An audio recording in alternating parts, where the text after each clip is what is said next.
Nasci em uma família adotiva e tinha 2 irmãos mais velhos. E quando eu era pequena, a atenção era toda voltada para mim, principalmente pelo meu pai. Minha relação com a minha mãe não era das melhores e não é até hoje. Cresci no meio de meninos, todos homens, e acabei com isso tendo uns comportamentos masculinos. Brincava de jogar bola, de lutinha, todas essas brincadeiras que os rapazes gostam de fazer. Antes que pensem em algo, não sou lésbica. Meu pai veio a falecer quando eu completei meus 13 anos e foi muito difícil. Logo que meu pai faleceu, a vida ficou diferente. Comecei a me desentender com a minha mãe. Ela parecia uma bruxa para mim, me humilhava, me tratava muito mal. Foi quando resolvi sair de casa e ir morar com uma amiga de trabalho. Na época eu não tive medo de sair de casa porque eu sabia que nunca mais ia voltar para casa da minha mãe. Eu não suportava mais. Fiquei mais ou menos uns 4 meses morando junto com essa amiga, mas as coisas não eram mil maravilhas, foram ficando cada vez mais complicadas. A falta de dinheiro era constante. Eu trabalhava em uma empresa e ganhava muito pouco, mal dava para me sustentar. Conheci uma moça em uma festa, em uma boate na época. Ela era muito bonita e cobiçada, todos os meninos a desejavam, e eu logo fiz amizade com ela. Começamos a marcar de sair juntas, a fazer tudo juntas. Eu vivia na casa dela. Um dia ela me contou que estava fazendo programa, que frequentava uma boate de luxo e onde ela escolhia os clientes e ganhava muito dinheiro. Ela não precisava trabalhar fora, pois o que ela ganhava em uma noite pagava pela semana inteira. Aquilo me fez pensar muito, eu precisava ganhar dinheiro. Eu estava sozinha e não tinha ninguém por mim. Quando eu topei ir pela primeira vez com ela nessa boate, a princípio eu achei tudo normal, nada de tão explícito e tão vulgar. As meninas da boate me trataram super bem, eram discretas, até me ajudavam me dando algumas dicas. Fiquei observando como aconteciam os programas e como elas se comportavam. O que eu não imaginava era que nessa primeira noite da boate eu já iria fazer o meu primeiro programa. E aconteceu. Um rapaz que chegou em mim deveria ter uns 30 anos, era novo e muito educado. Fomos pro quarto e foi tudo muito ligeiro. O rapaz foi bem rapidinho, não tive muito trabalho e ainda por cima ganhei R$ 300. Nossa, isso foi demais pra mim, pois nunca havia ganhado um dinheiro tão fácil assim.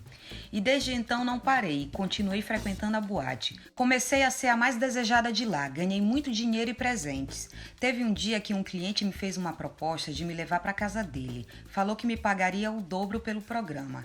Ele era bem mais velho e aparentava ter uns 45 anos na época. Acabei topando a proposta. Perguntei para as meninas se elas o conheciam e se ele frequentava a casa. Elas alegaram que ele era um cliente muito bom e por isso partimos para a casa dele. Chegamos lá, tomamos banho e ele já me levou para o quarto. O que eu não imaginava é que ele gostava muito de coisar, o tempo inteiro. Foi um sufoco apagar o fogo daquele homem. Ele me enganou 1 hora. Eu percebi que a camisinha estourou e questionei e ele falou que estava tudo certo. E assim continuamos. Eu, muito jovem, não dei bola e pensei comigo. Foi só um pouco, não vai acontecer nada. Eu estava saindo com um rapaz e ele não sabia que eu trabalhava na boate. Eu até gostava dele, mas não conseguia largar os programas, pois me rendia muito dinheiro. Passou uns 2 meses e eu não estava mais me sentindo bem. Estava indisposta, enjoada, sem ânimo. Fiquei grávida. Sem dúvidas era do cliente que havia estourado a camisinha. Foi um susto enorme, perdi o chão.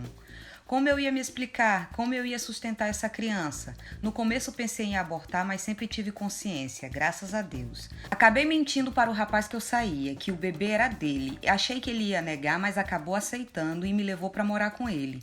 Vivemos juntos 9 anos. Ele nunca sonhou do meu passado negro. Me tornei outra mulher.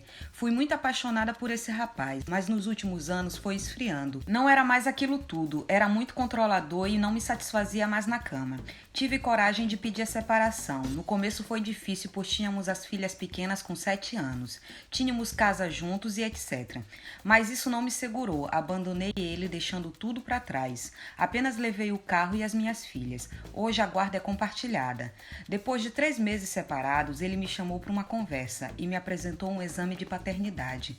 E para minha surpresa, comprovou que a filha não era dele. Nossa, tivemos uma discussão enorme. Teve gritos e choros. Mesmo assim, ele não abandonou nossa filha, pois foi ele quem criou e realmente tinha amor. Hoje cada um segue sua vida. Ele já arrumou alguém e está feliz, assim como eu. Fiz dos meus erros um aprendizado. Nunca contei pra ninguém essa história, pois ninguém sabe do teste de paternidade, somente eu e ele. Gostaria muito que você contasse a minha história, que eu possa servir de exemplo para muitas meninas. O preço do pecado é a morte, mas graças a Deus não aconteceu o pior. Tenho minhas riquezas, que são minhas filhas amadas. Aprendi a lição.